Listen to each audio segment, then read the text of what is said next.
You're actually over the halfway point at this point. Section 4 with the what to bring, what kind of proper attire, and the grading policies goes pretty quick and painless. So ultimately, the longest one you just went through, which was signing up for clinical sessions. What to bring and where for your clinical shifts. You need to have your paramedic clinical binder that we gave you. Make sure you got plenty of assessment sheets. Yes, the form is available online. The sites really do not have those forms available for you. You're responsible for bringing them with you. Make sure you got some of your daily clinical activity logs, the decal forms that we'll talk about filling out in the next segment. Make sure you have an injury form. Hopefully you won't need it. We're having very few numbers of people that are needing those, and we'd like to continue that trend and keep it at 0 if possible. The Paramedic Clinical Book also has your clearances from Sinclair that says you're able to do basic skills, so make sure you've got them. Have your Paramedic Clinical shirt, so make sure you get the clinical shirt that's got Paramedic Student and your logo and so forth. As I believe I mentioned in class with you, for the women in particular, it's a good idea to wear a t-shirt underneath there because they're kind of thin, but it's nice to also have 2 of those shirts available. You're not required to buy 2. You are required to have 1. They're $25 the last I checked. So if you can get a hold of 2, you can always check on the Facebook community, Sinclair EMS community, and see if anyone's got an old one. Bring your ID tags with you. Your lanyard is optional, but nice to have it there. Have it hanging around there, and bring a stethoscope with when you're coming into those things. You don't know where those stethoscopes have been. The other hospitals, it's just nice to have your own. You can get a little cheapie out there on eBay for $3 or $4. That's what I recommend that you get. Once you start working at a department and you're making a bunch of money and you want to go out and buy a $100 Littman or $300 digital recording Littman and all these other fancy bells and whistles, go for it. But a little $3 cheapie on eBay is going to be just fine, and you do want to have that with you. Children's will turn you right around the door and walk back out if you don't have one with you. Most of the other sites will grumble, but they'll probably let you stay. It's just a good idea to have your own stethoscope. Even in the field, in the hospital, or in the ambulance, it's a good idea to have one. Yes, they have them on the medics, but it's a good idea to have that. Bring 2 pens with you, always a good process. That way you've got a backup in case one gets lost. Sometimes you leave one in a room or it just runs out of ink and you want to have the ability to take notes without having to run out and chase one down. And make sure you come in with a good attitude at all times. When you're at the site, stay busy, my friend. Sign in. So the sign-in books will be described in your confirmation emails or in the sinclair.edu/EMS page. Essentially, they're almost always going to be in the EMS room, so sometimes even if you're at a weird site, you might need to go to the EMS room to sign in. But for anesthesia, quite often they'll be able to sign you in up there and take care of it, or they'll tell you you're okay as long as they can track that you were in the system. The first semester, again, you're focusing on your assessments and your basic skills. Find a preceptor and work with your preceptor. Your preceptor needs to be with you when you are doing any invasive skills. And it can be a different preceptor. There are times where your primary preceptor, your nurse, is busy and there's a second or a third one in the same unit that's able to kind of cover for you. That's perfectly fine. If you're going to start an IV, a perfect example on this, they say number 19 needs an IV. Don't take the tray, walk down there and start the IV. You need to explain to them that the preceptor has to be present when you're doing invasive skills. Now, if you want to go there, there's a little risk to putting a tourniquet on for what it's worth, but putting a tourniquet on, finding your site, getting all your equipment set up and ready to go, and knowing what you're doing first, you can do some of that stuff on your own as long as you have permission from the preceptor.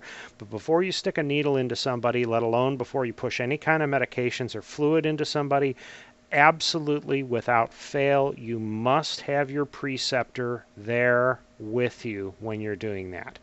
There's a rare occasion where a preceptor just kind of grumbles. It's like, well, if you can't do it, I'll just do it myself. I don't have time to babysit you. Honestly, that's dangerous for the clinical site as well as it is for you.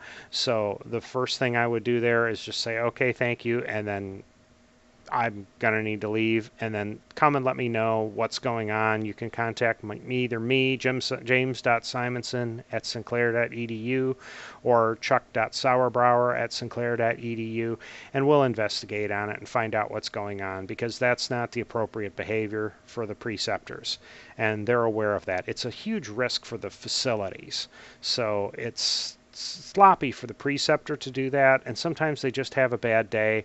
If it's somebody you've worked with and you realize, yeah, it's just maybe a bad cup of coffee or something personal could be going on, just work with it and kind of work around it. But if it's causing a problem and preventing you from doing skills, then by all means let us know. And you're going to find you have the right to leave at any time, but they also have the right to bump you out if you're doing something wrong. We'll talk about that with appropriate behavior here in a few minutes more, but it's a good start. Work on your documentation skills. It's a great idea to have your preceptors look over your documentation on there, time permitting. Now, if they're running crazy and they don't have any downtime whatsoever, then by all means, you'll have to kind of hold off on those, and that's what your faculty evaluations are for. Your faculty can kind of look over your run sheets and see what happens. But it's so much better if you've got a care professional that has seen the same patient and knows what's wrong with them, so that they can say, oh, this is good, but you missed this and this, and give you some tips and pointers on there. As I said, just be flexible, be proactive, be respectful, but be involved. If you go in there and you want to just sit at the nurse's station and play Angry Birds, you're going to get a bad reputation and you're not going to get asked to do anything. You're there to do whatever is within your scope. So we had considered having a policy where you have to wipe so many butts, do some certified nursing assistant level care. Cleaning a room by yourself without any assistance is not appropriate. But as far as like dragging a trash bag someplace or swinging a mop around the room after somebody threw up, by all means, there are things that you can get in there and help with and assist with, and moving or shifting a patient while you're doing a procedure. The more that you do of those things while you're not getting skill points on your sheets, the more likely they are to kind of hunt you down if there's a specific skill they know you're going to need. So if there's an opportunity for an intubation, they're going to be a lot more likely to push to try and give you that opportunity. Doesn't always work, but it's amazing at how your attitude affects the attitude of others that you're working with. Be polite, be very professional and respectful with your patients as well. Please don't do anything that just comes across the wrong way. You know what is appropriate and inappropriate. We've discussed it in class. If you have questions, talk with your clinical instructors. That's part of why they're there for evaluations. They can catch on to if you're doing something a little bit inappropriately. Make sure you receive your credit, so coordinate with your preceptor. Sometimes your preceptors may have to leave in the middle of your shift. You can do 2 separate forms for the day, do one for 6 hours and one for 2 hours if needed, or you can just have 2 different preceptors signing the form, and you'll have to type both names in the section on there or put it in the notes, and those are acceptable. We can work with that. We have the paper forms on there. That's why we've got those daily clinical logs. But make sure that you've got somebody that knows what you've been doing for the day, and if they're getting ready to leave, try and find out. That's where it's nice to have a specific assigned preceptor and stick with somebody for the most part. And don't forget to sign out when you leave. We have students that are still there that started a shift probably 6 or 7 years ago, so they're if there's something goes wrong, they'll be hunting for you. No, it probably wouldn't be 6 years later, but later that day, if you don't sign out at 3 and there's an emergency, there's an evacuation, and they don't account for you, they may have to send somebody back in to look for you. So please make sure that your professionals sign in and sign out as appropriate. As for your grading policies, check your syllabus. The syllabus is the primary answer to all those questions. Some things do change a little bit, and if they do, we'll notify you in writing. We'll make sure that you're aware. We don't just spring things on at the very last minute on here, but you're responsible for looking at this course syllabus and knowing what's in that course syllabus. You see all the goofy jokes and the memes. I got this one here with the "Oh, so you want extra credit," Gene Wilder, but there are plenty of them out there that, yeah, it's in the syllabus. So make sure that you take a look at those syllabi each semester with each of your courses. You're responsible for knowing the policies regarding grading. Your clinical instructor is your final source of information on there. If you have questions, you can certainly appeal that, and you can talk to Chuck. And if you contact me, if it's a clinical site issue, I'm the clinical coordinator at the moment, so I'll be happy to chase those down. I can answer some basic questions, but as far as a policy, when do the forms have to be turned in? Do I need it in red ink or black ink or blue ink? That's entirely up to your clinical instructor. Some it matters, others it doesn't. That's their class. They have the rights to set the policies on there.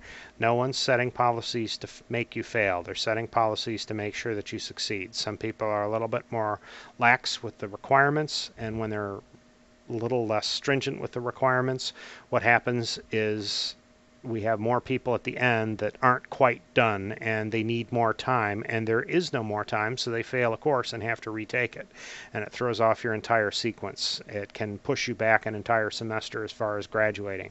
So make sure that you stay on top of things.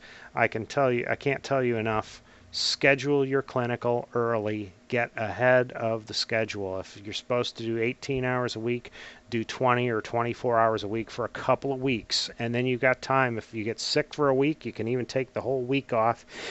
Or if you've got something else that comes up and you can only do 1 or 2 shifts that week, you won't get way behind. If you wait and say, oh, I can get it all done the last 4 weeks, mathematically, yes. Are you going to? Absolutely not. And we have people that try to pull that every semester and crash and burn as a result of it. So be professional, make sure you have your appropriate equipment with you, and ask your clinical instructors for any questions.